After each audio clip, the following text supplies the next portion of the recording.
Welcome to Game Crunch, your weekly video game podcast. My name is Mike Anastasia. With me today with Brandon.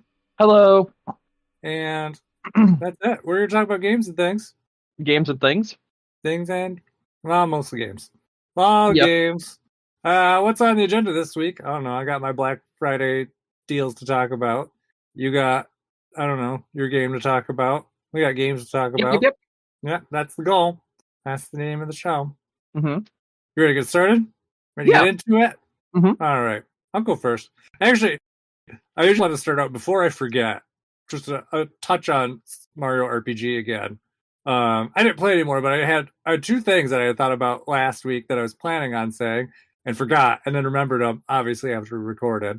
I don't know. Did you play any more of the game? It's not. I did play more. So. I did play more. I just I've been doing so much stuff. I forgot to add it. Yeah. So, well, if you have any other thoughts on it, you can add them here. But no, two thoughts that I had. One, with the graphics cleanup, obviously things look a lot nicer. Mm-hmm. I've realized, and as happens when you kind of have these like graphical upgrades, that things that you saw back in the day aren't exactly what you saw. Yep. Yeah. And so there's a couple characters where I was like, oh, that's their head. Did not realize. Like Mac is Mac or Clay Morton now is a guy dancing on a sword. I always thought it was just a sword. Yeah, I thought so too. Yeah, so there's that one. There is one enemy that I was so struck by. I was like, this was not in the original game. No, it was not in the original game. Did not believe it. I was like, I don't know where this enemy came from. It's at the very end of the game. I've played this game multiple times. So you think I'd be like, oh, I recognize this enemy. Nope, did not recognize them. Went back through like a walkthrough video like on YouTube to just find this enemy. And I'm like, they can't be here. Oh, they are there. And looking at the pictures now, totally can see the resemblance.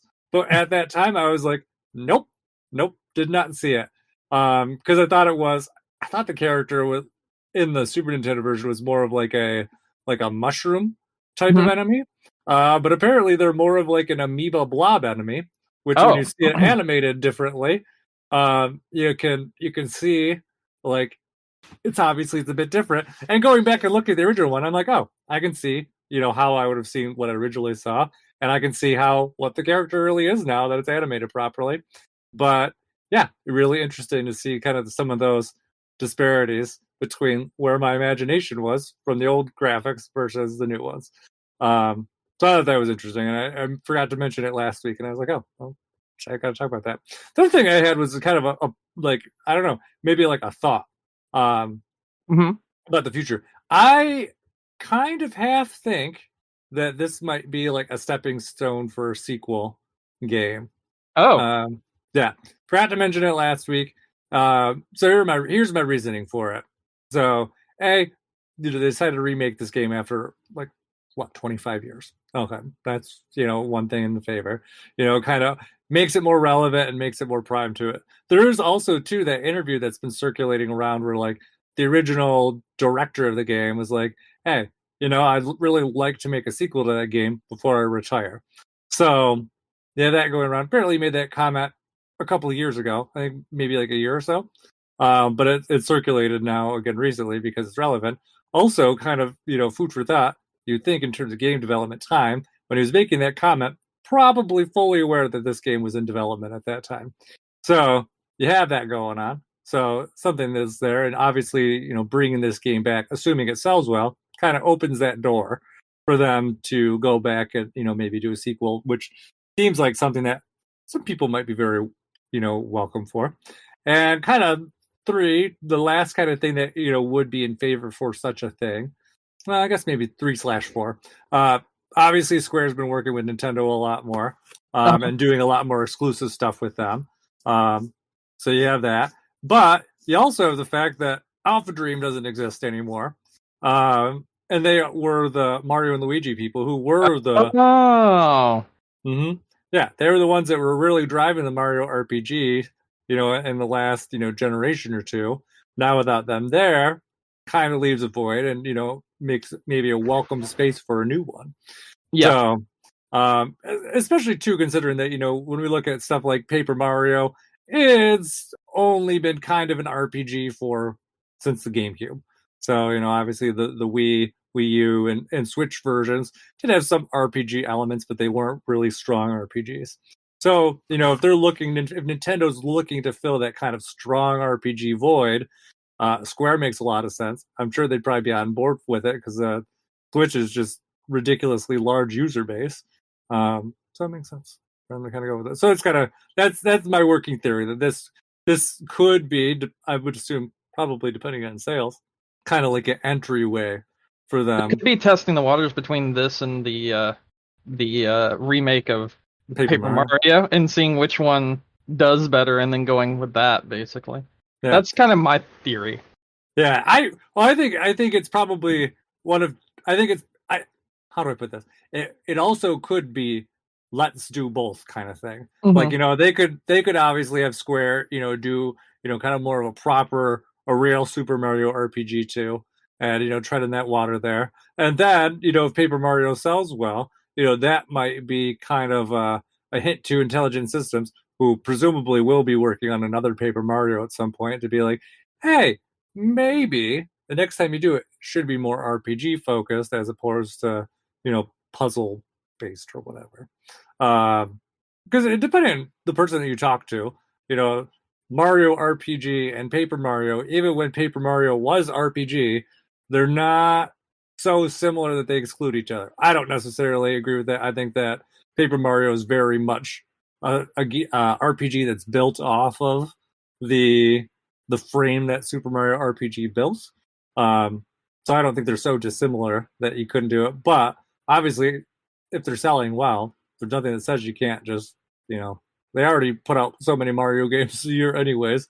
Why not just kind of have those Mario RPGs come out a bunch more? So I don't know. But yeah, I wouldn't be surprised if it's kind of testing the waters to see, if that is something that's viable. So especially maybe more on Square side. But let's see. Did you have any more thoughts on Mario RPG before we moved on? I do not. I do think it is a very good game, though, and I kind of had a few moments like you did where I was like, that doesn't look like something I've seen before, and then sure enough, it was something I'd seen before. Yeah, some of the stuff. There's one character in particular, and I'm like, no. I'm like, this is their face? No, I never believe it. Because their face was not anywhere near where I thought it was. So, yeah, very strange.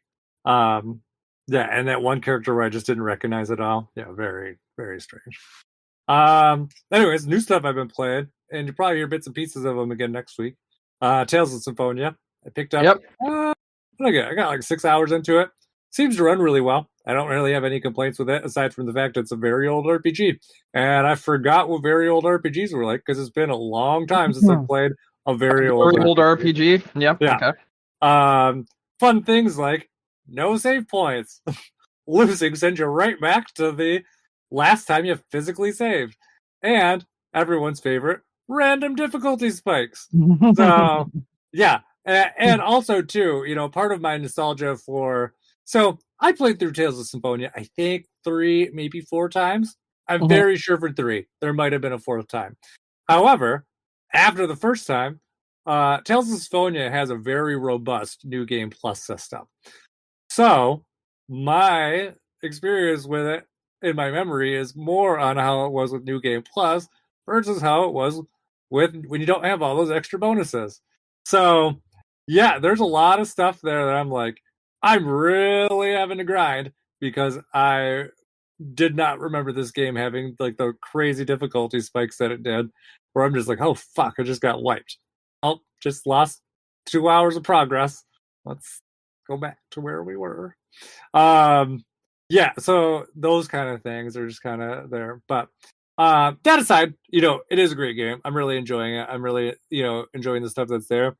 I guess in terms of lost dialogue, I know when the kind of the initial reports kind of came out, they're like, there's so much lost dialogue from GameCube version to the PlayStation version. I looked more into it, and it looks like it's literally like one character's conversation and maybe like one text bubble. Looking at it now, I'm like, oh, it really didn't add that much, and I didn't even notice it was gone. So, Yeah, it didn't seem like it was that much of an issue. I've not noticed like the slowdown, like the drastic slowdown that was reported initially at launch. Everything seems to be running very smoothly. I think my only kind of performance issue annoyance is that when you leave a battle and go back to the overworld, it's probably a good 15 seconds of a black screen, which isn't horrible, but you're just kind of like, come on, come on, you can do it. We're almost there. We're Yeah. almost there. So yeah, but it comes back around fast, and then you're moving again. So that all works well. Um, yeah, it's I don't know, it's good. Like I said, I'll have some more updates on it later. Mhm. I'm still kind of getting used to like the battle system stuff again because it's been so long, and also too, just kind of things I didn't remember. Like I was saying, Tales of Symphonia, I really kind of remember it being like in my mind, it plays kind of more like Smash Brothers in terms of like the battles because you control the character on the screen if you ever played a Yeah. Tales game. So it's not like you do have some limitations in terms of like how often you can use attacks Yeah. and things, but for the most part, you're really just kind of using the joystick and then kind of the A and B buttons for attacks.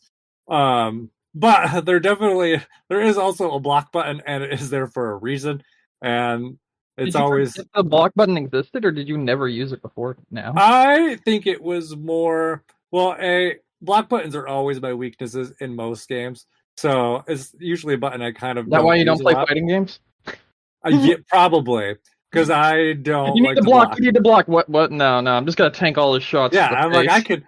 I could take them before I need to block. Usually it's kind of a mentality, and that's kind of more of an issue with this game because it's definitely made to use the block button and kind of take those attacks that way and then kind of go on the offensive.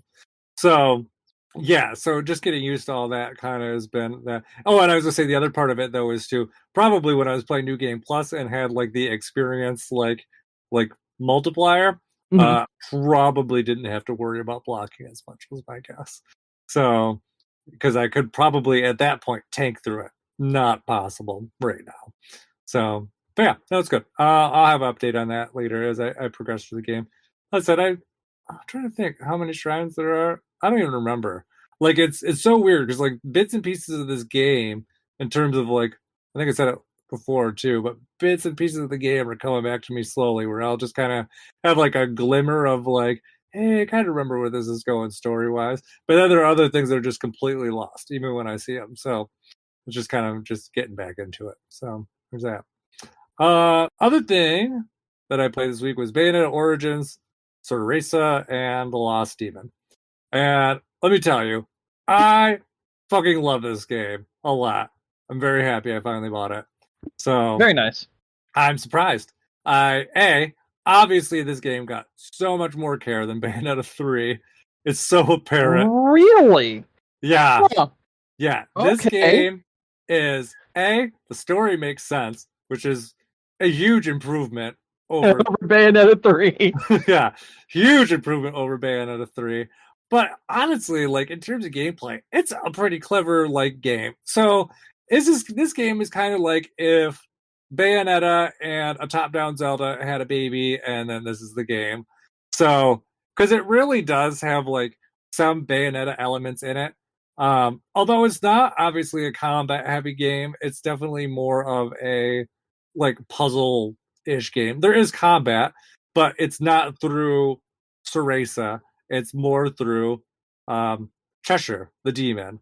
So, and she can assist, but she's not directly doing combat. And the way that they control this game, so I'm trying to think. There's a game that also controlled like this, and I cannot for the life of me thinking about it. And I've been trying to think of it for the last couple days, but it's like Cereza's controlled with the left stick, and her like attacks and actions are based on the left triggers, and then Cheshire's controlled with the right stick, and his attacks and actions are based on the right triggers. Um, so a lot of times she'll come through Brothers. and Brothers. yes, yes, yes, yes.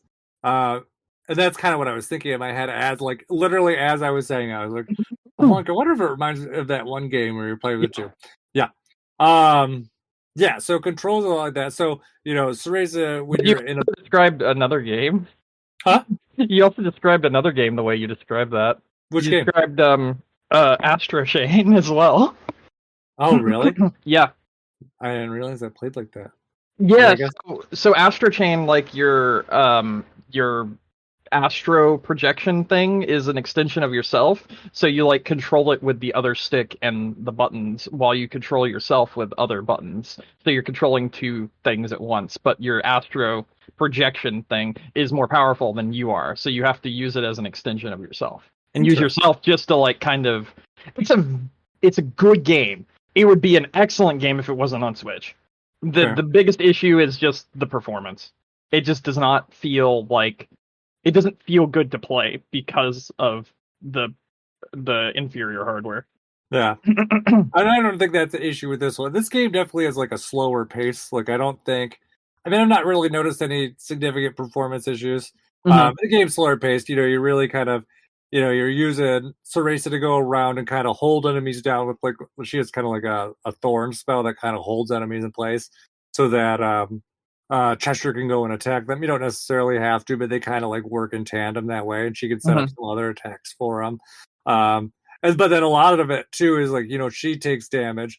Cheshire takes damage too, but his punishment's pretty low, Yeah. and she actually has kind of like a life meter that ticks down. So you really kind of have to manage where she is on the screen and make sure she's not getting attacked.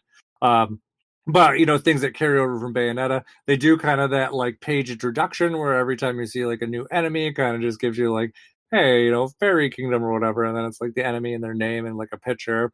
They got kind of that stuff. They do have some of the challenge rooms where you're going in and sometimes they'll be like, oh, clear this room of enemies without taking any damage, clear them in a certain amount of time, those kind of things. So you have all that kind of stuff there.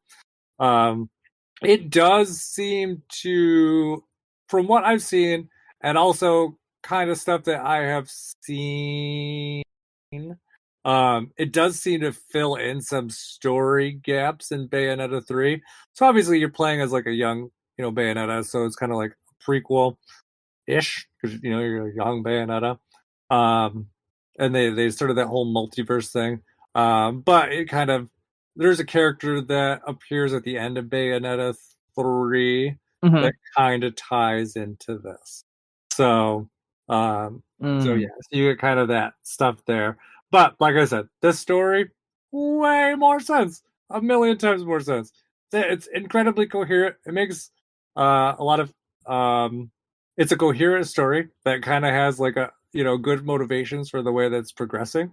It ties into, I would even say, what we know about Bayonetta 1 and 2 even. So there's kind of things like that. I really enjoy those kind of throwbacks there. It's really interesting. The one thing it does, how do I put this? So they do that kind of like storybook motif, I would say.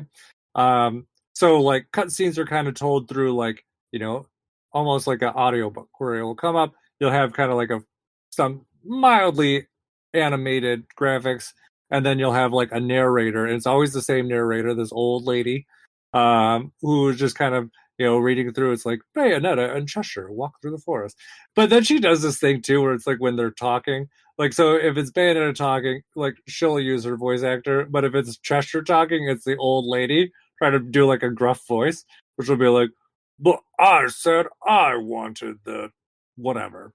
Um, so I don't know. It's kind of charming. So you got kind of all that stuff going on there. Um, what else do I have to say? Music's great. I really like the art style, and it's come along. It still has some of those kind of like a collection and like concoction, building aspect of Bayonetta. Although you don't necessarily, I never used it that much in this game, but it is there where you have kind of like the different life restoring potions or kind of magic restoring potions, those kind of things. So you got all that kind of stuff there.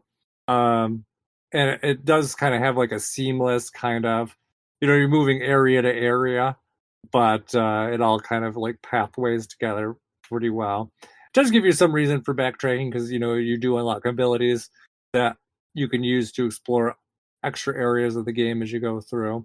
And there seems to be some collecting aspects there. Some items that allow you to get better abilities. Those are kind of scattered around the land. Um, it does have like a skill tree that's literally like a tree, and then as you progress, like the tree gets fuller with more branches and more abilities. Like that was kind of a cute way to do it.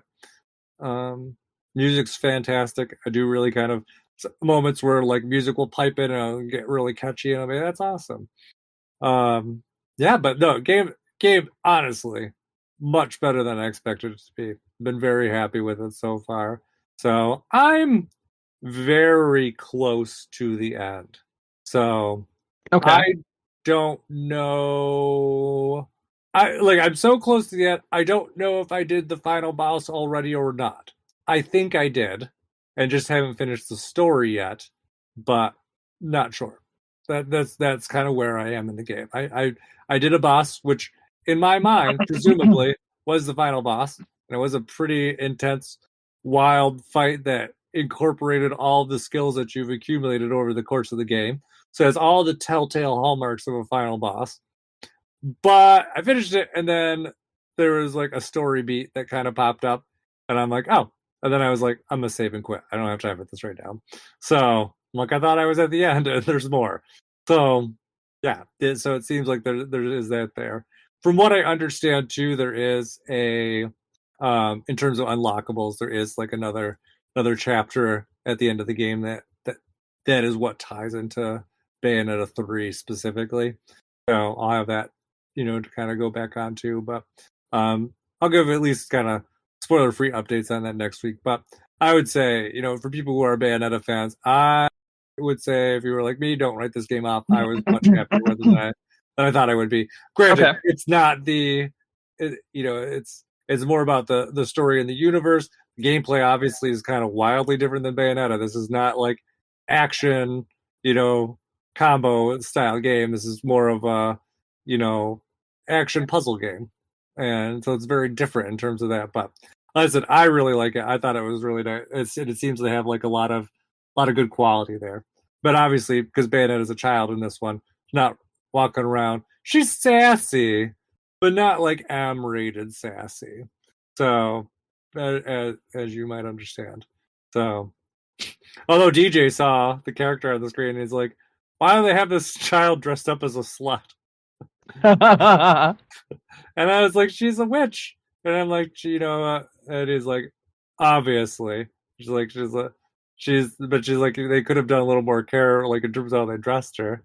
And I was like, well, if you think this is bad, you should see what she looks like in her normal games. He's like, I can only imagine. So, yeah. Yeah. I don't know. Did you have any questions on Bayonetta Origins? I think I No, covered I it. don't think so, actually. Yeah. Yeah, no. I said I super impressed with it. So, yeah. That's all I've been playing. What do you want to talk about? So I played some Baldur's Gate 3. Mm-hmm. Um, this game is fantastic. I wanted to talk about this a little bit.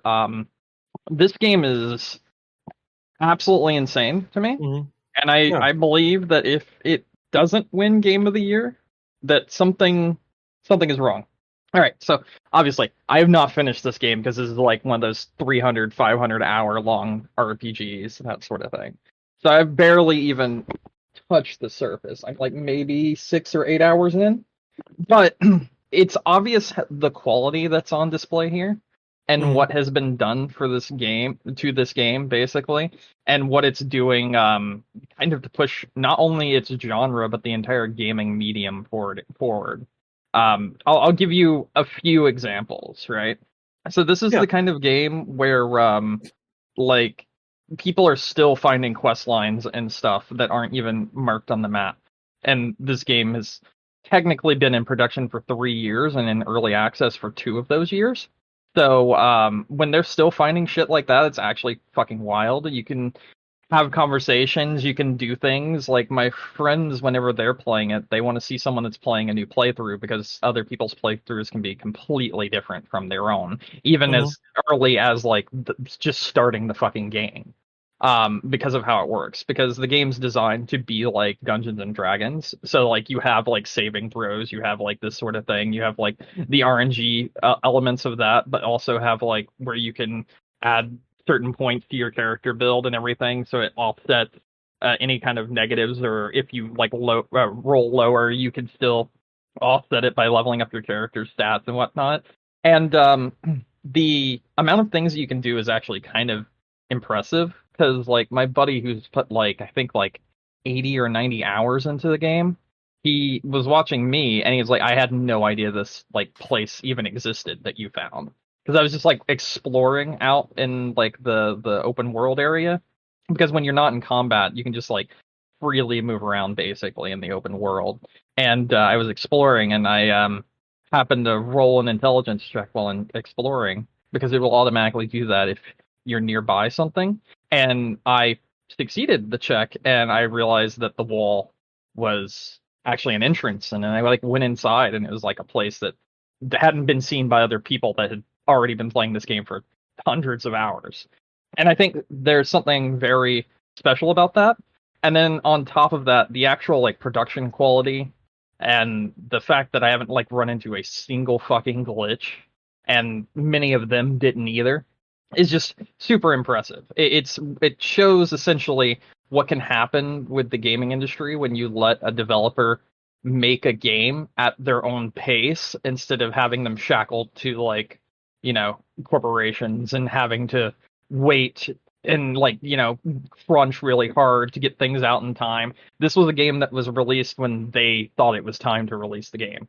And I think seeing a game like that is kind of special. It's kind of something that's super important to the gaming industry as a whole, because if we were able to have this kind of quality with other games, then like it would make the gaming medium better just in general, because this was something where people clearly have passion about the project that they worked on, and Yeah. they clearly put their all into it, and it like shows. It's also like a massive game. Like they recorded 500,000 lines of dialogue, and you aren't going to ever hear all those lines of dialogue, No, never. but you may find some that someone else has never found because of the way you built your character or the way you approach a certain obstacle in your path, that sort of thing.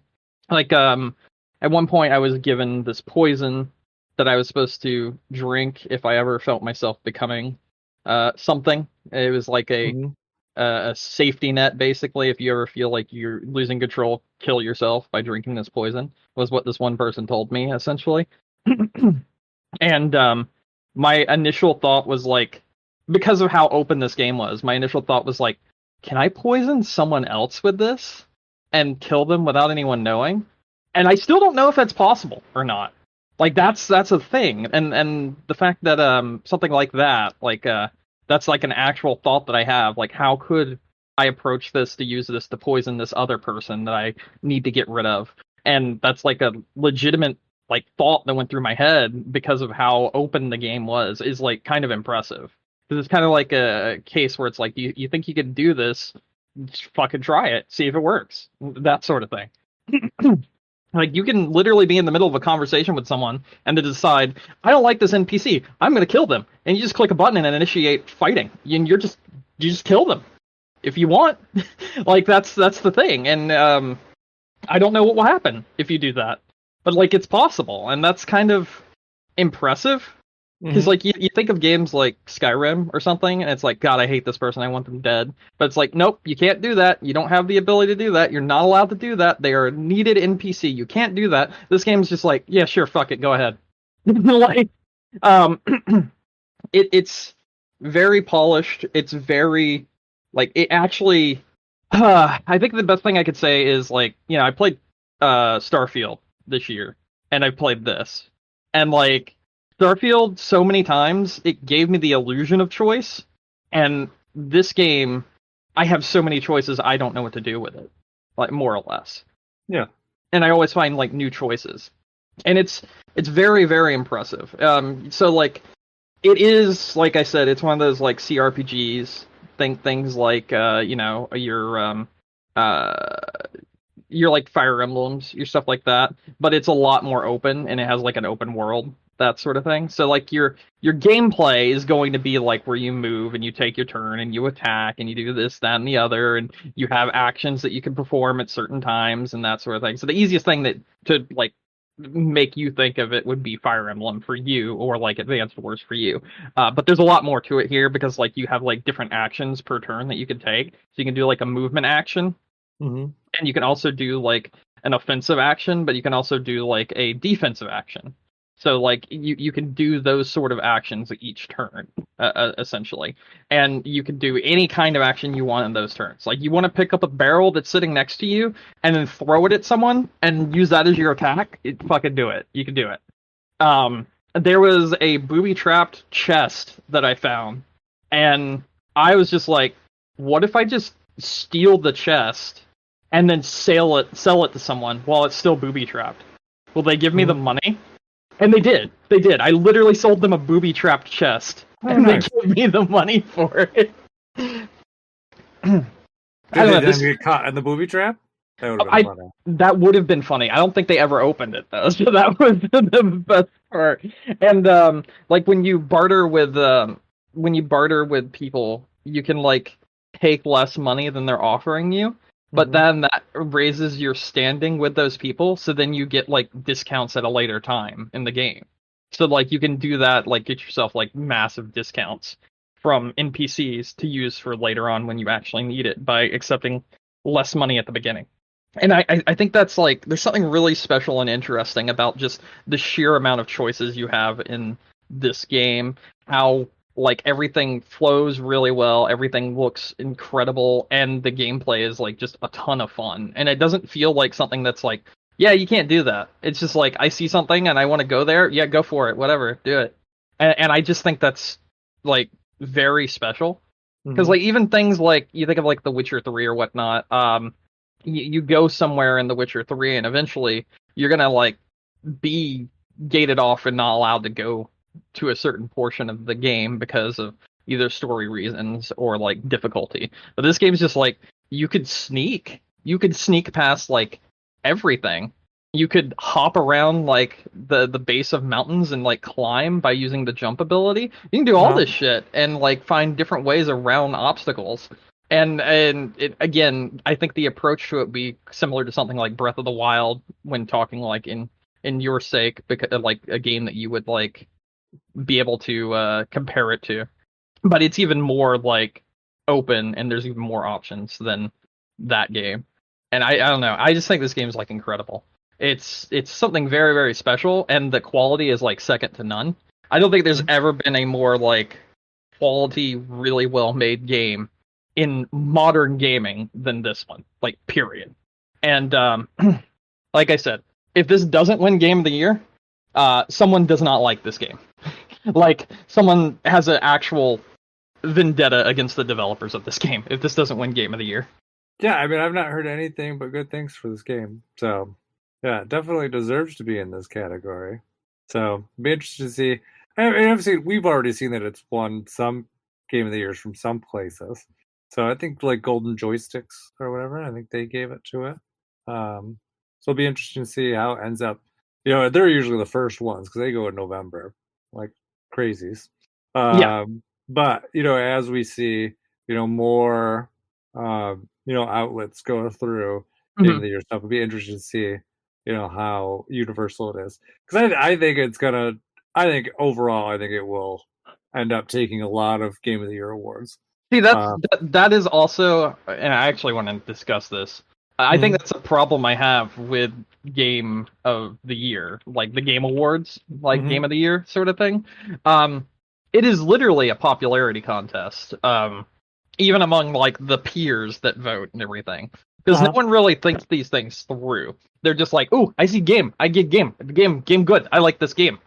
And when you think of it like that way, a lot of the nominees are going to be beaten out that deserve things more so than Baldur's Gate. Like the music is incredible in Baldur's Gate, but I would still again put like Final Fantasy 16 or even or Hi-Fi Rush ahead in music and score.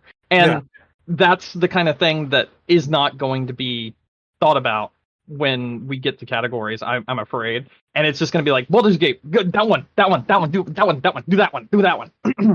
It's going to sweep, and it really sucks, because it's not that it doesn't deserve those, I just think that other games did certain aspects better.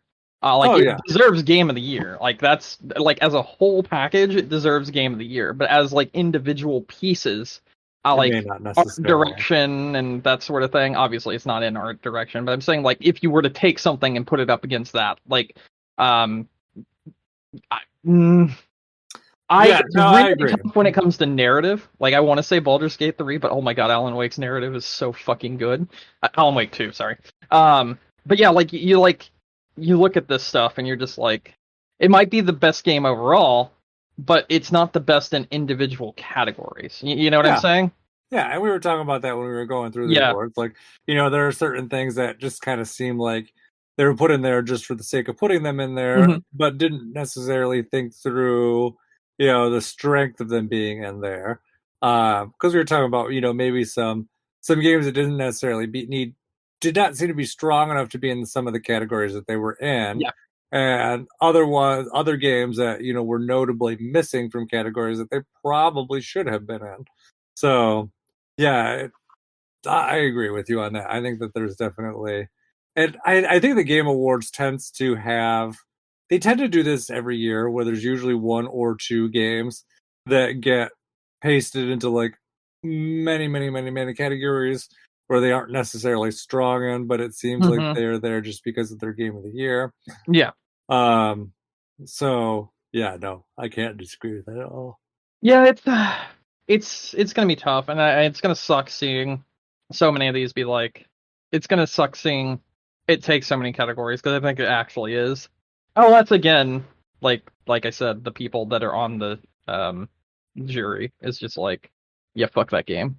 Because we saw the whole people on like Twitter and like other games devs being like, we will never make a game as good as this. Don't expect that from us. And it's insane to think that this should be the quality that games should strive for. And like that may come into play here. Like people may actually like not vote for it Mm-hmm. as a way of proving like the game shouldn't strive to be that good. If you can't even win game of the year, then what's the point?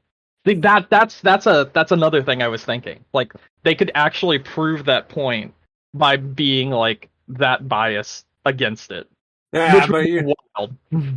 you know how it is, though. Yeah, no, they already got Game of the Year once, so stay tuned for Baldur's Gate 3 Game of the Year edition.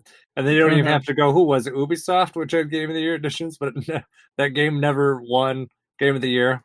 I don't Yeah, remember which one it was. Was it one of the Far Cries? I don't even remember. definitely one of the Far Cry's. Yeah, Yeah, Far but Cry 6, which sucked.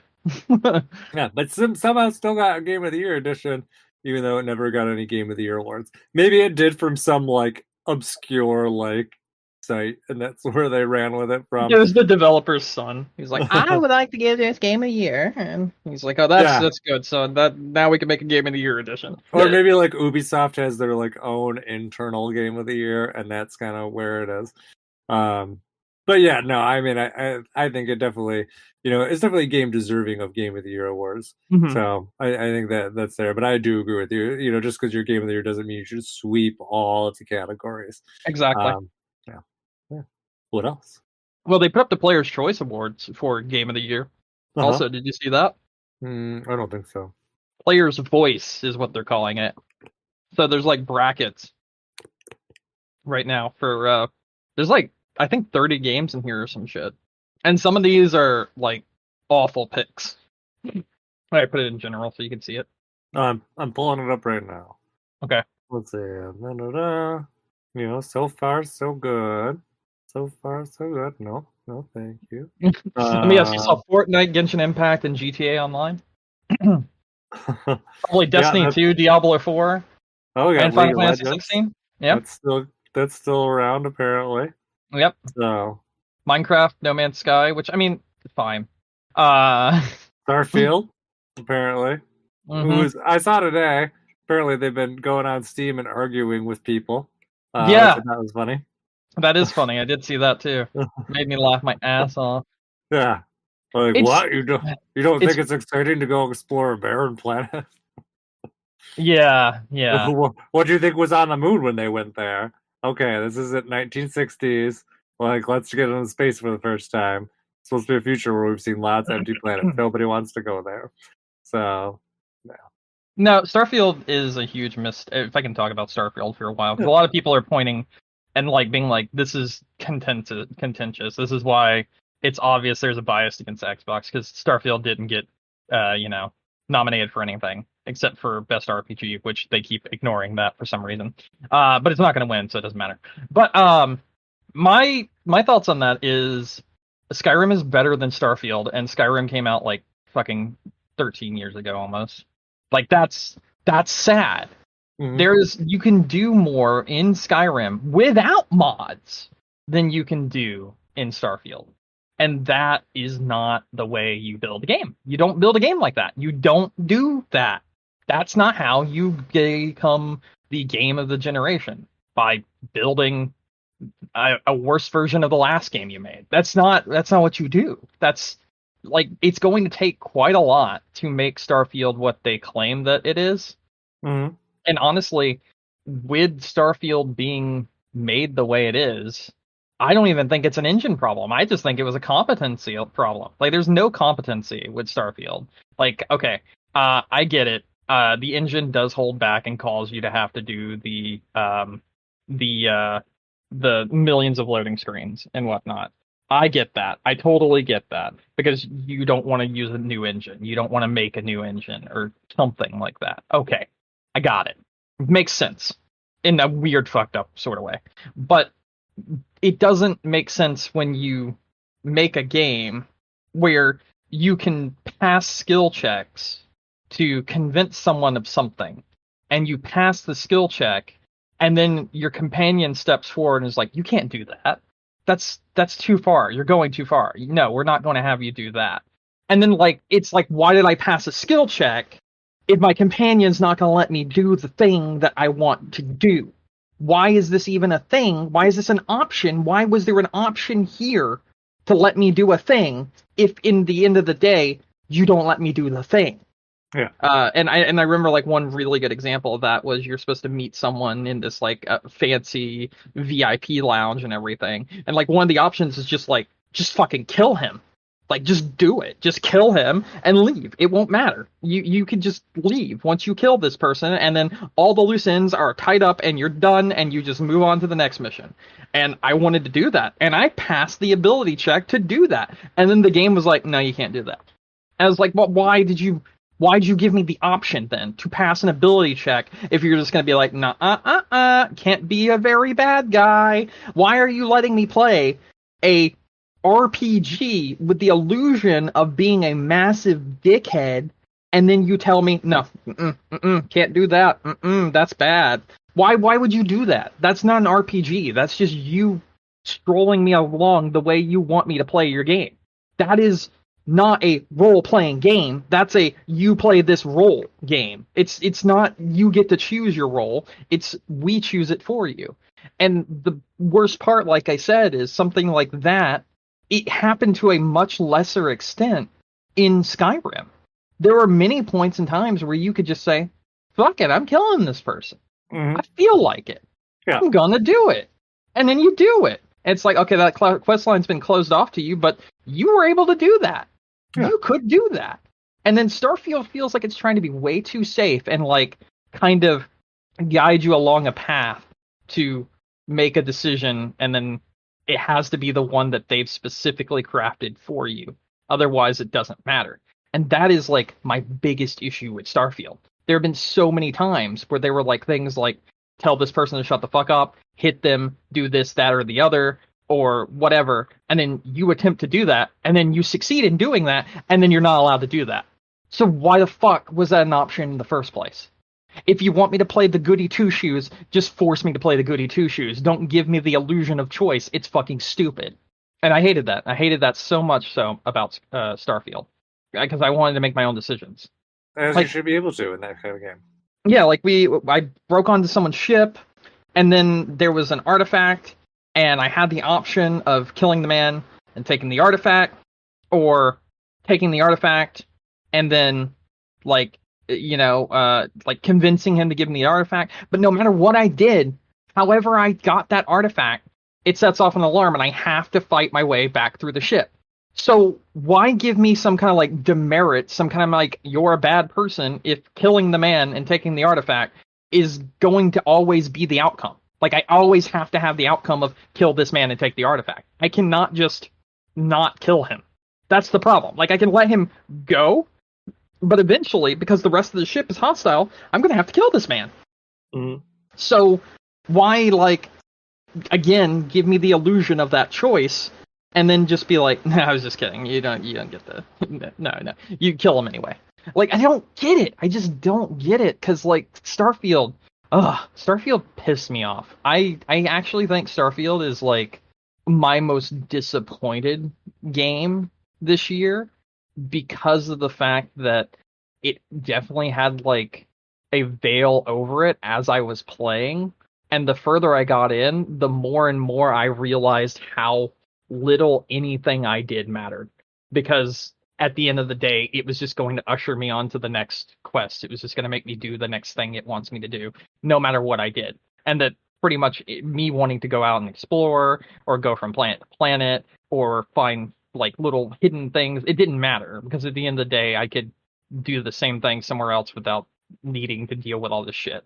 At the end of the day, it didn't matter what way I made my ship because at the end of the day, you couldn't see what the inside of said ship parts were going to be. So, like, placing it together and trying to strategically place it, you couldn't really do very well. So, like, yeah, you could build it, but it's not always going to look exactly the way you want it to be. And it was close. It was close to being what it needed to be. But then on the RPG front, it was so far away from being an RPG that it just pissed me off. And then I found the perfect way to describe Final Fantasy 16, and I'm going to do that right now. Final Fantasy 16 is Michael Bay Final Fantasy. That is all it is. That is all Final Fantasy 16 is. It's Michael Bay Game of Thrones. What more do you need? Probably a good game. What? No. You just need explosions and drama. It's like there's every hack and slash game is a ripoff of Devil May Cry. I had someone that gave me that argument. I was like, "Are you fucking stupid?" Like, no, because like you've got games like Ninja Gaiden, which is fucking incredible. You've got games like Devil May Cry, which are fucking incredible games, and each one of them is kind of different from the last. Like Devil May Cry 1 is completely different from Devil May Cry 5 or 4. Yeah, as you would expect. You don't want them to be exactly the same. You kind of want them to evolve and get better as time goes on. And the biggest issue with Final Fantasy 16 is the fact that it had a dynamic leveling system where as you continue down the path of the story, the enemies are like around your same level. So it never really matters. You don't ever have any moments like, for instance, Kingdom Hearts 2, where you have to fight Sephiroth in a special battle mission, that sort of thing. And he's like so many levels ahead of you, and it actually feels like a genuine challenge. And like it's very difficult to do. You never have anything like that. You could literally finish the entirety of Final Fantasy 16 just by hitting the square, circle, triangle button without even looking at the fucking screen. And it's so disappointing because there's so many cool combat combo abilities and everything in that game, but there's no reason to use them. Yeah. Why would you want to do that? I don't understand why like gaming right now is like we're doing a cool thing, but we don't understand what makes the thing cool. Like you Tale as old as time. It's so fucking dumb. You know what actually understood what made the game awesome? Liza P. You know what also understood what made games awesome? Hi-Fi Rush. You know what also understood? Fucking Resident Evil 4 remake and Street Fighter 6. Fucking hell, even Cyberpunk Phantom Liberty did, and Armored Core 6 is fucking incredible. And then Alan Wake 2 knew how to be a cinematic fucking masterpiece. Why do so many games get it wrong, and then so many others are just like, we have perfected it?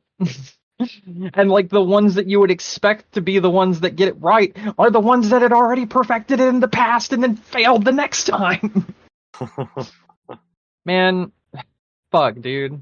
I understand when you look at, so there's like been a big, I know I'm just kind of drawing out time. I'm sorry. I kind of wanted to have these conversations though because they've been bothering me. Yeah. I understand why a lot of people have been saying things like modern gaming sucks and gaming is bad. Like, I understand it when you look at it, like, in a certain bubble. Because, like, you look at something like, I'm going to bring this up, and I don't even think this is a bad game. But you look at something like Hogwarts Legacy, and it's literally just an open-world game with a Harry Potter skin. Which is a pretty good game. I don't think it's bad. You look at something like, Diablo 4, and it's just a worse version of Diablo 3. That's bad. That's legitimately bad. Hmm. You look at things like Counter-Strike 2. Counter-Strike 2 is a worse version of CS:GO. It is. It just fucking is. You look at GTA Online, it's just the same fucking thing that's been out since 2013 that continues making more and more and more money hand over fist. You look at Fortnite or Genshin Impact or Destiny 2 or any of these other fucking games, and it's like, yeah, if these are the games in the bubble I'm in, like the gaming industry is fucking a massive failure. But then there's so many good games that no one fucking talks about, and it's genuinely upsetting. I wouldn't even know about some of these games myself unless I actually like seek them out. Like RoboCop Rogue City is an incredible game. We just had a game come out called Lethal Company, which is really funny and is kind of like the next, I would say, in popularity sake, Among Us. It's not the same kind of game, but from popularity's sake, it's a little indie dev making a game that became a massive hit. You look at a game like El Paso to Elsewhere, which is an awesome game that it pays homage to Max Payne. There's all these other games that you never fucking hear about. And it's such a fucking shame. Like Bolt Gun, Warhammer 40,000 Bolt Gun is a Doom clone but in Warhammer 40,000. These are things you don't even know exist because no one fucking talks about them. It's so weird. And then you have so many incredible games. I in 2022, Valkyrie 64, a game that parodies and actually pays homage to Zelda 64, was released on PC, and it's awesome. You look at like my favorite game that came out this year, Bomb Rush Cyberpunk. It nailed Jet Set Radio every way, shape, or form. It has one of the best soundtracks I've ever heard since Jet Set Radio. It is incredible. It's not just copying the same thing, it elevated the fucking game.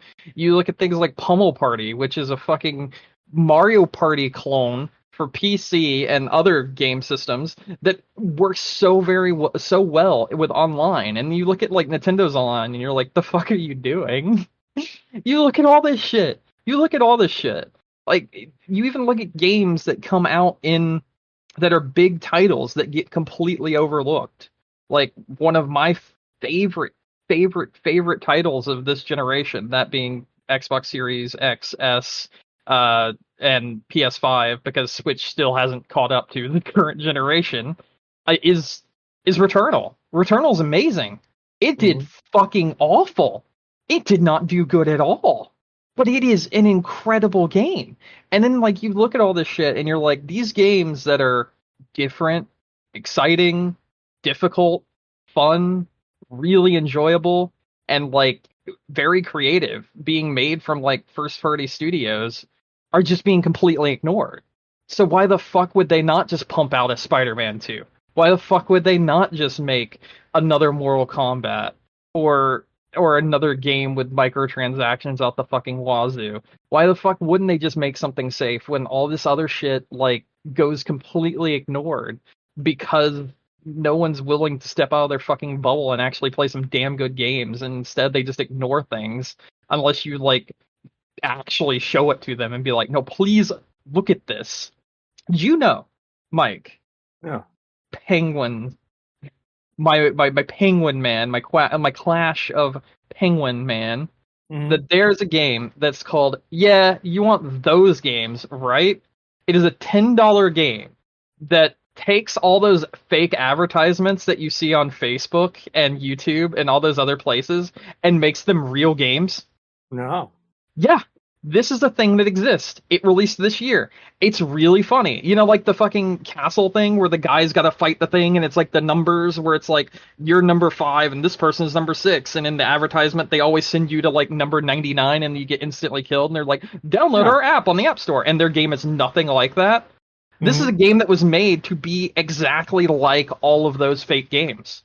And it's really cool. It's really interesting and funny, and it knows what it is. And no one knows about these fucking things. No one knows about these things. It's just, there's so many really good games, but without like getting outside of your bubble, you would never know they exist.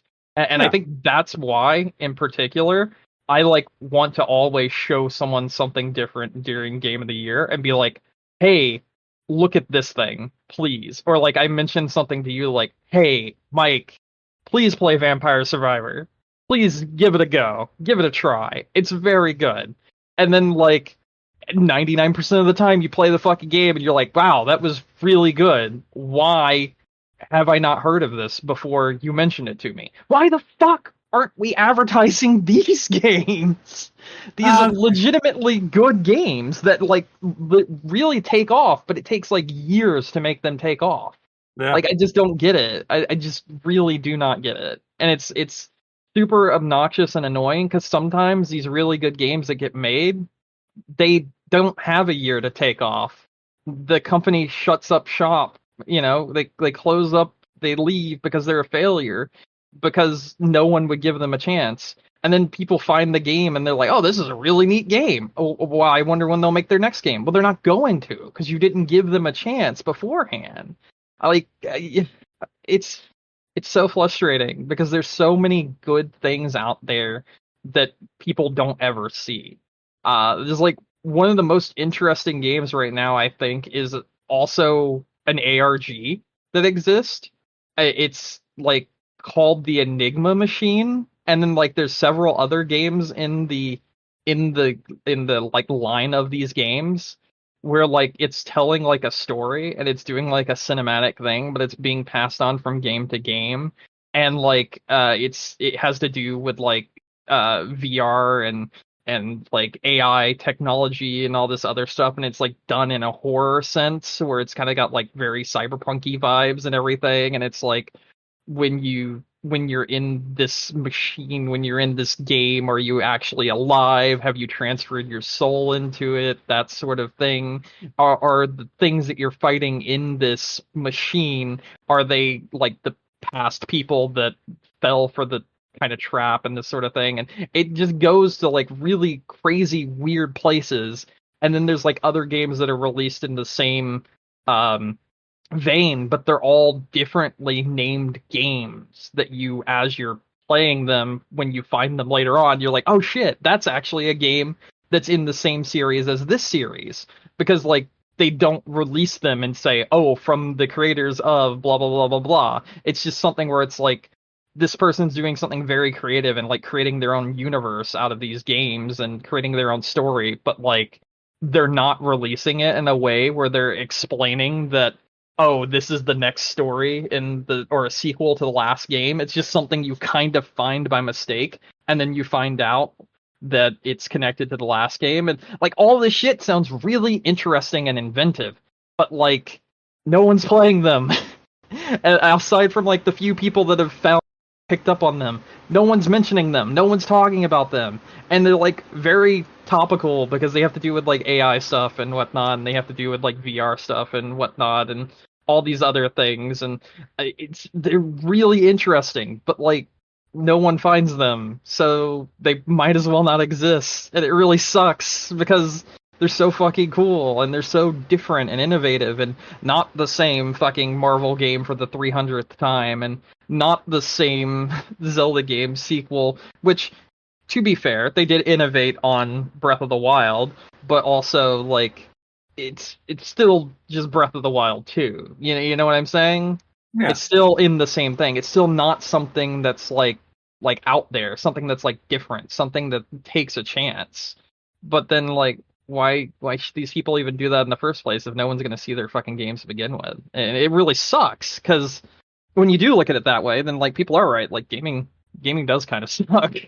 But like when you take a step outside and like just genuinely look around at the other things being released elsewhere, there's some really cool shit out there right now. And Yeah. 2023 is probably like one of the best years for games since like the year that BioShock released.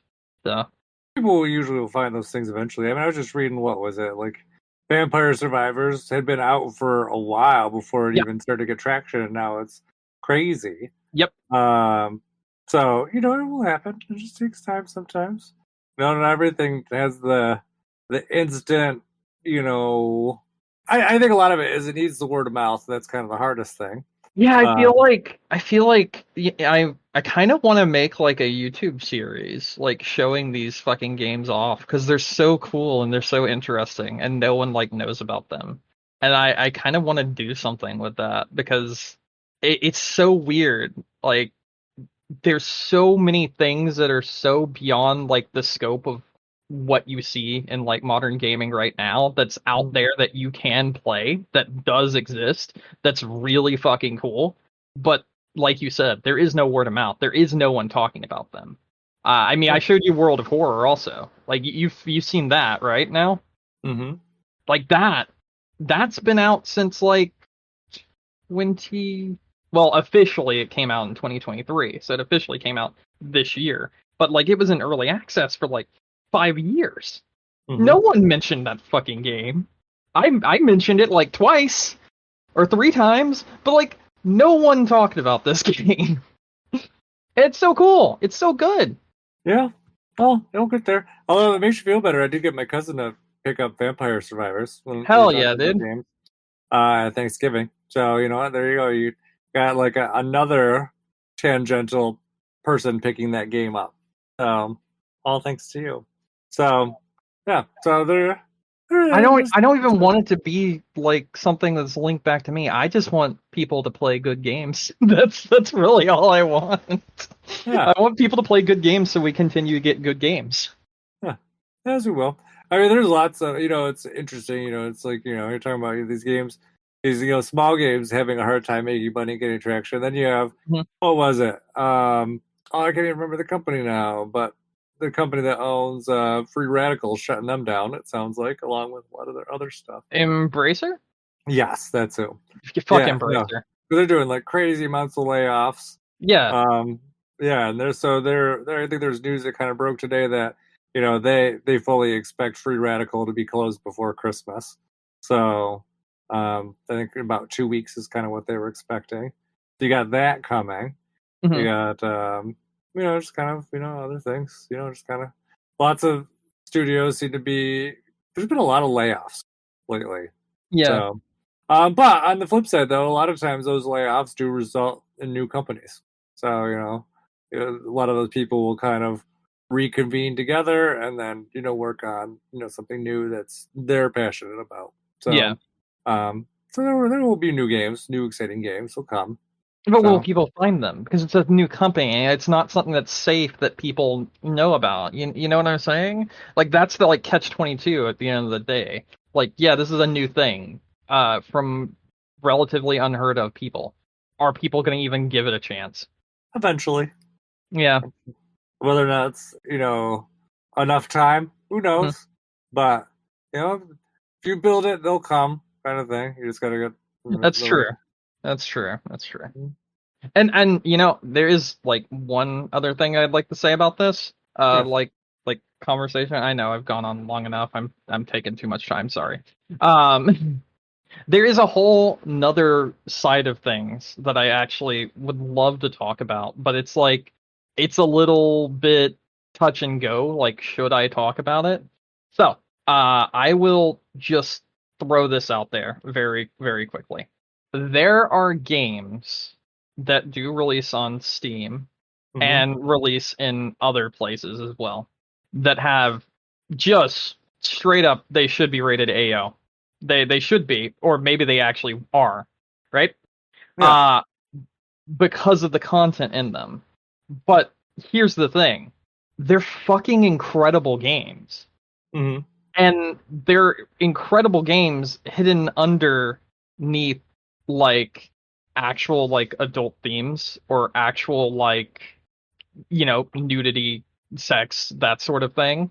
But the actual gameplay in there is insane, and it's actually kind of crazy because like I had one of my friends play one of these games.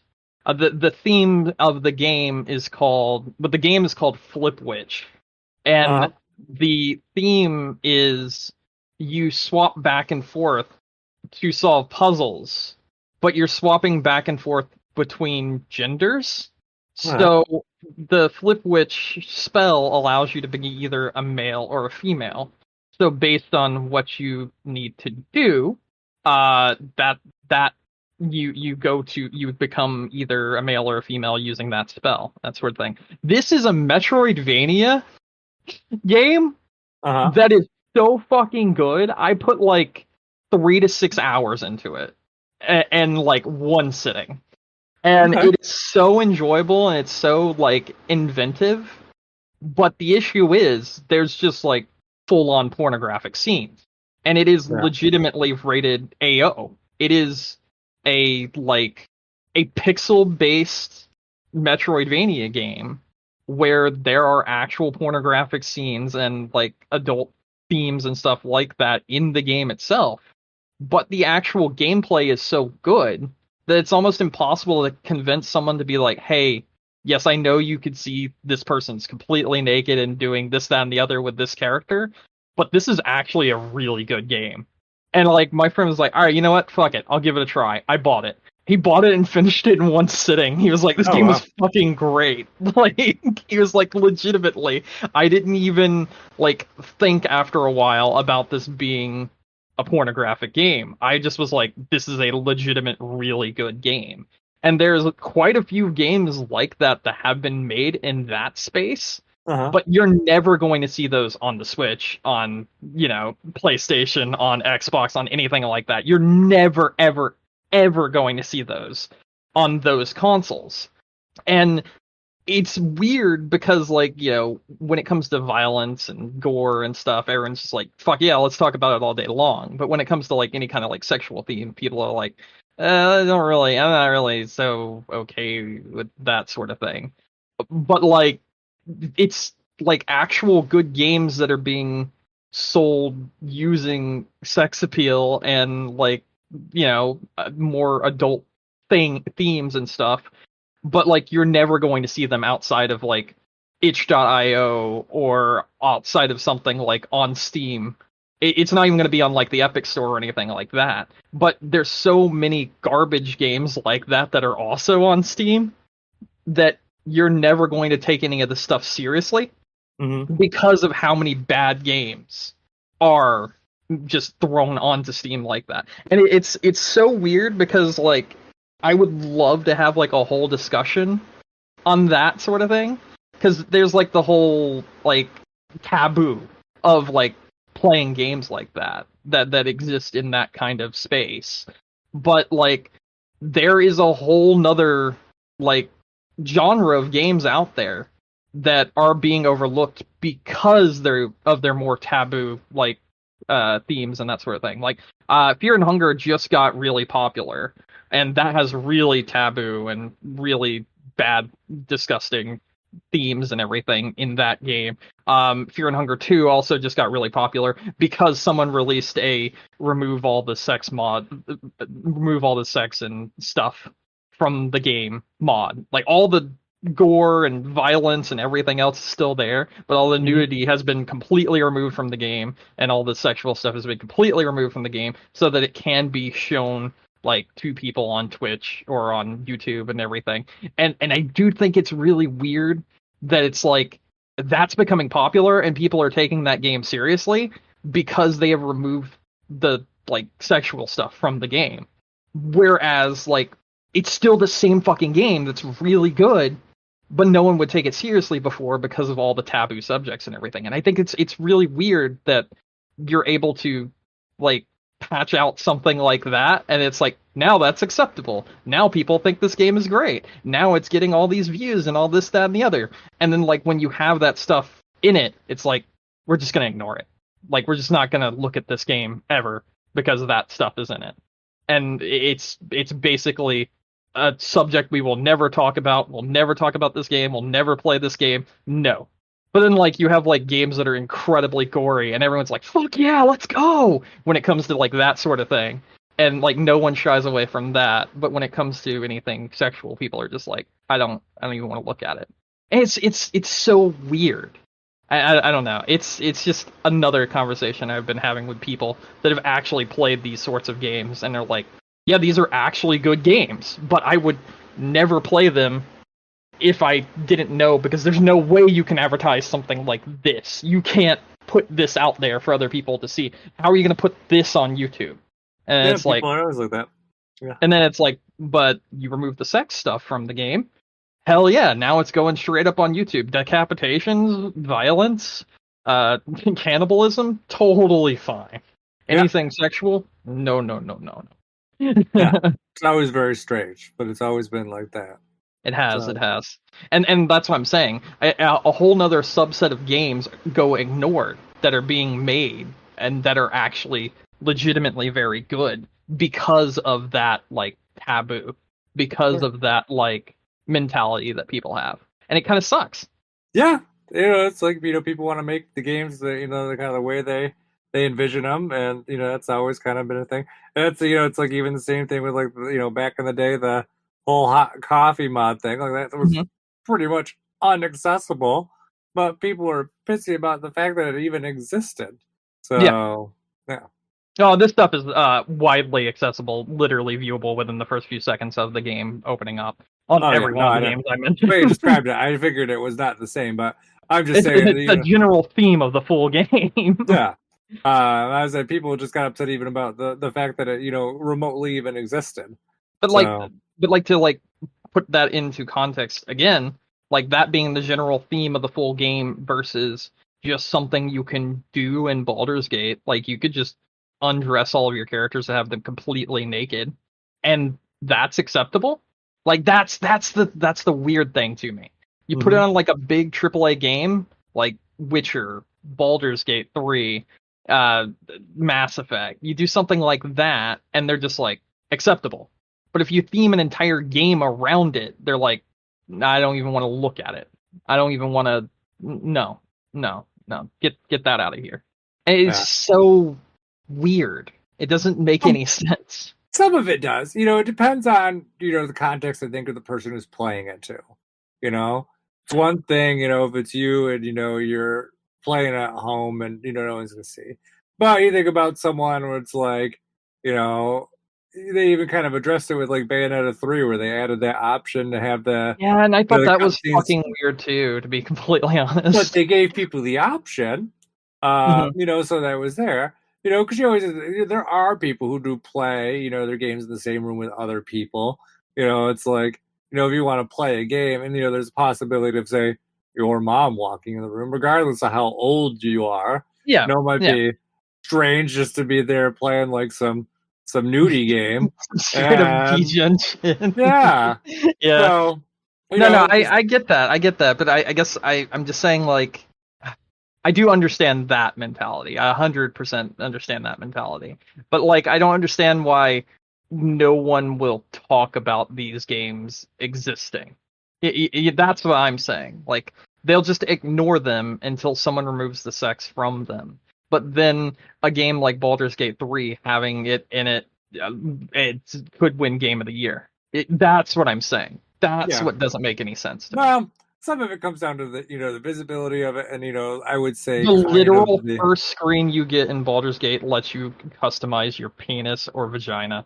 yeah, but that's not what I That's mean by like as visibility. visible as it can be. That's So not what that's I what I'm saying. mean. Like, like I'm saying like in terms of you can talk about a game like Baldur's Game 3 on YouTube yeah, because that the nudity is not the primary focus of the game, even though it's an option there. yes. Whereas a game that's fully centered around it, there's no way you can talk about it without talking about it. I don't So actually. It's so sorry. I guess this is why I wanted to have the conversation. I don't think that's true. I think you could like the way some of these games are made. uh Some of those elements of the game, because it's not like it's like oh you're always naked or some shit like that in these sort of games. That's not what I'm saying. I'm saying like in some cases, like for instance, you may go and find like 10 mask and it was a sort of eyes wide shut party mask and then you actually see that sort of thing happen and then also I guess eyes wide shut I kind of explained what that was without telling you what it was just now. I literally just tiptoed around the subject while explaining what the subject was and what was happening. I do think you could present these games in a way that it would explain these sort of things and tell what they are on a space like YouTube or other things. I just don't think anyone's doing it because they're afraid to do so. That's I mean, kind of I my bet there's point. videos there, but I would say probably a lot more of it is though. It still comes down to you have to make more concessions in terms of what portions of the game you can show. You have to be Yeah. more careful about your editing. You have to be more careful about your descriptions and the words that you use and the topics you talk about. Hmm. Whereas, Baldur's Gate, you can literally just be like, well, you can be naked, but whatever. I don't Yeah, know. and I and mean, I and understand what you're saying. So, yeah, okay. You get what I'm saying. I'm not like saying like, oh, well, you should just talk about a game that's like just openly like that sort of thing. Like, oh, this is the thing you do. I'm just saying I think there's a way that people could talk about and like show off these actual really well made games without just making the center be around that, But you can tiptoe around that sort of thing. You can present this content, but no one's doing it. yeah, And I guess you are right in a sense. I do think there would be a lot more editing involved. I think you would be right there. But then you see some other things on YouTube, and there's like, I spent a day at like, you know what? Never mind. I'm not gonna get into that. There's a lot of risque things on YouTube that have to do with sexual topics and whatnot. I just think yeah, people still are not able to like be like that can be the topic of a video game without it yeah, just being seen as like disgusting. And I don't think that makes any sense because you have video games that are entirely revolved around romantic things where the end result is that in some cases, and yet that's considered normal, but like having something where the topic like the general can like it doesn't shy away from being open about it instead of just beating around the bush is like not accepted. It just seems like things are picked and choose, which it is. Things are 100% picked and choose on what's okay and what isn't okay. And yeah, it just it sucks because like I just said, a whole lot of other games are not being seen when they're legitimately really good games out there in that space. It's just how do you sell something like that to people? yeah. And actually, part of the other thing too, I probably would say too, is the accessibility. Like you said, a lot of those games aren't openly available on consoles, so Aren't you're openly available on consoles.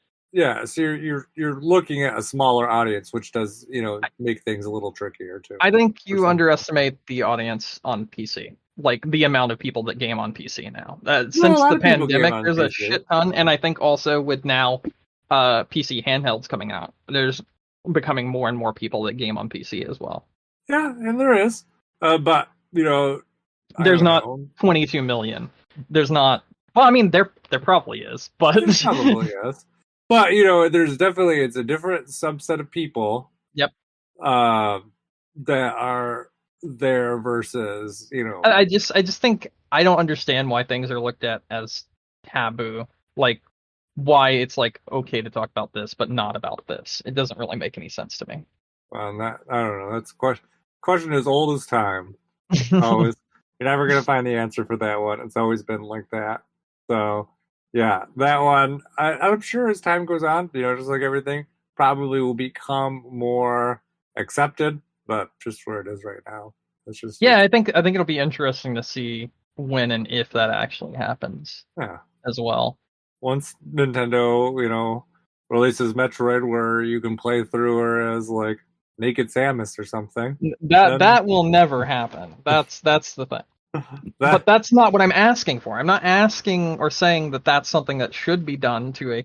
See, what you just did, the approach you just took right there, where we were just talking, that approach, that like even in a joking way, that is the way people that don't understand the entire point of the subject talk about something like that. Like it's not a case of we want things changed where you take a already existent IP and change it that way. It's where you introduce new IPs to people that are in that space. It's kind of like when you look at like current media right now, where like you change the plot of like some established franchise or something and like tear down what once was there. Some similar to like Star Wars did with The Last Jedi and stuff like that, or where you want to just destroy the legacy that was created there and then rebuild your own stuff there in its place. I'm not saying, oh, in order to push that medium, you need to have already existing franchises going that path. No, they stay on their own path. That's what you're supposed to do with already established things. You don't change it. You don't pull a Disney. That's not what you need to further that kind of medium or anything like that. You just need to have other avenues that are more open to that sort of thing. And Steam has done that, but in opening the floodgates, they've also introduced a lot of fucking garbage shovelware titles that don't even matter. So all the actual good titles get covered up by just absolute bullshit, more or less, that makes everything look bad because of that. And yeah, so I guess the way you were just talking about it, yeah, like, it's not going to be until Nintendo makes it so you can fully undress Samus. It's like, no, it's not. That's not what I want. It's just like I didn't want a fucking live action remake of The Lion King. No one did. It's I just meant like it more as a, once you get the really large publishers involved, that's kind of more what I meant in my you'd mind. have to go towards more of the already established adult publishers. Something similar to like EA and Mass Effect or Dragon's Age would be able to bridge that gap, similar to like how Baldur's Gate is bridging that gap, or Witcher was able to bridge that gap and actually be a more mainline game that allows you to accept that kind of content, and that content can be shown to people in that space. If that makes any sense. I think that would be the best way to put it. Like already games that are going in that direction would be the easier ones to like push something like that in. Yeah. Mm-hmm. Like I'm not gonna be like, oh wait, I was about to make a joke and then I forgot that's actually gonna happen. So I'm not gonna make that joke. I was gonna say I'm not gonna be like add sex to Cult of the Lamb or something like that. But I forgot there was a. That's the next update for Cult of the Lamb. Oh, well, there you go. Because the developer was like, if we have 300,000 follows by the end of the year, I'll add sex to Cult of the Lamb. And then, like, someone commented yesterday, so I noticed your followers, and they were like, we know. It's coming. It's just like, that's so fucking weird. Because when you do Yeah. that to an already established thing, it's like it's kind of odd. Like I never in a million years would be like, yeah, do it to Pokemon. No, fucking God, no. Yeah, no, that one definitely no bueno. Anyways. That was a whole other can of worms. Sorry about that. I just thought that was an interesting topic. Yeah, no, it is. There's definitely a lot to break down there, and I'm sure it'll probably come up again. As we see more game stuff. Yeah. I don't know what was it? Jet Force Gemini coming to the Switch. Go from one topic to another. Yeah. Not really much to say there. Moving right though, along. What's interesting though is wasn't on the initial list of Nintendo games that they said were coming to the N64 but it service. did get released in Japan, and then people were instantly like, "Oh, okay. So when's America getting it?" Yeah, so it's there. Also, interestingly, in Japan, I think this one is coming out with they're releasing another N64 app in Japan with a higher rating to cover the games that are not covered by the initial rating for it. So kind of like they're like, I don't know, M-rated equivalent N64 games. So GoldenEye and this one will be under that app. Yeah, so got that coming out. There's still two games, I think, for the N64 app that were initially have not actually released yet. So it's interesting that we're getting this before they finish up the initial things, even though it's taken them like I don't know, a year and a half to get through like those things. But what is it? It's 1080 has not come out yet, and I forgot the other one. And it was not so big that I care about it because I forgot about it. But yeah, 1080 is one of them. There's another one too. That's a good game. Yeah. So those are still there. So presumably we'll see that in the near future. And then Jet Force Gemini coming out in December. Other random Switch things. Apparently they're doing 2 Tetris 99 events this month. All of a sudden, when it's been sparse for the last year, they got WarioWare and they got Mario Wonder, both getting like Tetris 99 events. I think like one is 1 week and then the next one's 2 weeks later. So weird for them to announce both of them at once. And interestingly, because I was just thinking about this the other day, and literally I think I just Googled it yesterday. So I don't know if you remember we were talking about Beyond Good and Evil 20th Anniversary Edition. It kind of got leaked by ESRB, I think, with a bunch of different listings, but no announcement, and there's still been no official announcement for it. But now it just showed up on the Xbox store today, so it's coming. Wait, it's just there now? It's there. It's unavailable. Oh. You can't get it, but it has a full listing with a description. So it exists. It's coming. And this year is the 20th anniversary. So it came out in 2003. So if they want to make the 20th anniversary, they got like 30 days left. So they better start cracking. I think the most recent speculation I saw was that maybe it will be a TGA announcement. Seems like something that could be a TGA announcement. So yeah, it makes sense if it kind of pops up there. But so that should be rearing its head up soon, because like I said, the Xbox store has a very, very complete description of the game. Like it's not just like a little blurb. It's like paragraphs of information. So yeah, it's coming. I'm very excited because it is definitely I talked about it before, it's one of my favorite GameCube games. So definitely something I'd be happy to play again. And probably will almost immediately drop everything I'm playing to play it again once it comes out, even though I have like 3 different systems I can play it on otherwise. But convenience. So yeah, there you go. And supporting one of my favorite games. So your convenience argument for like getting games on Switch and stuff like that and whatnot is now my argument I have for buying a game again on PC so I can play it on my Steam Deck. Yeah, makes perfect sense. It does. It really does make sense. Like, that is the easiest way. If something is Steam Deck verified and it's like a small enough game that I know like I can play this at least 30 FPS, if not 60, in handheld, on my handheld, in bed, or at the doctor's office, or wherever, yeah, I'll buy it again. Fuck yeah, I will. Yeah, I love it. There's something very satisfying, and I just kind of looked through my like Switch collection, like all my digital games again the other day, and I was like, it's very satisfying to have a lot of my favorite games from I don't know my entire lifetime just like instantly available at any time. No having to run around and figure out where the cart is or the Honestly, that's why I love the Steam Deck so much. That's really is. There's just so many things there, and like even new games that come out. Like I mentioned, like World of Horror and everything. Yeah. Before it released on Steam, I could play it on Steam Deck. I mean, before it released on Switch, I could play it on Steam Deck, and like I can play Dead Cells a lot better on Steam Deck than I can on Switch, and I can even play things like Street Fighter 6.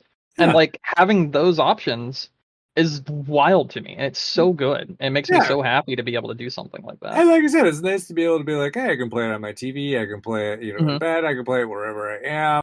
Like you're not really having to. I mean, that's one thing I love about the Switch. If I'm, going at like used to be like, hey, we're going to Grams for the weekend or whatever. You're like, well, I guess I'm not playing this for until we get back or whatever.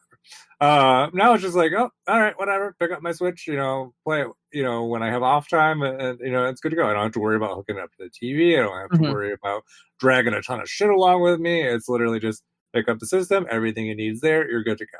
So, So I'm excited to add Beyond Good and Evil to that list once again. All right. Anything else you want to talk about? Plowed through everything. No, I mean, I think I went through a lot of topics, to be completely honest. And I kind of want to try and do something like this more often, if that's okay. Yeah, like have more like of a topic discussion instead of just like news when we don't have that much news. I think that would be in general just like a good idea of like a route to go, more or less. I like it. Um, I've not had any. We've had a few of these kind of discussions yeah, this year, yeah, and I think exactly. they're good topics.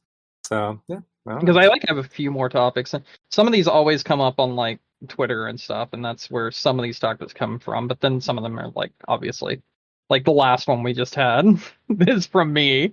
But Yeah. like, yeah, yeah. So there we go. Okay. I think All that's right. it. I think that's gonna be it for me. Well, let's wrap it up then. All right. Thank you everyone for listening to us tonight. Don't forget to find us at iTunes, Stitcher, YouTube, Amazon, wherever you get your podcasts. We also have our website, game-crunch.com, with all of our old episodes. If you want to reach out to us, you can send us an email at gamecrunchcast@gmail.com. Brandon, Hello. any final thoughts? No, I'd say play more games. I named quite a few in this show. Um, go check some of them out if you're interested. And Okay. if you want to know what some of the games I was talking about that I didn't give the names of when I was talking about the more risque games, two of them are Scarlet Maiden and Flip Witch. Those I think I did mention Flip Witch, but those two games are really good, and pretty much anything from that developer is very good. So there you go. Okay. And my name's Mike Anastasia. Find me online. I'm Clash Bang with there or on your favorite gaming console. And until next week, game on. Game on.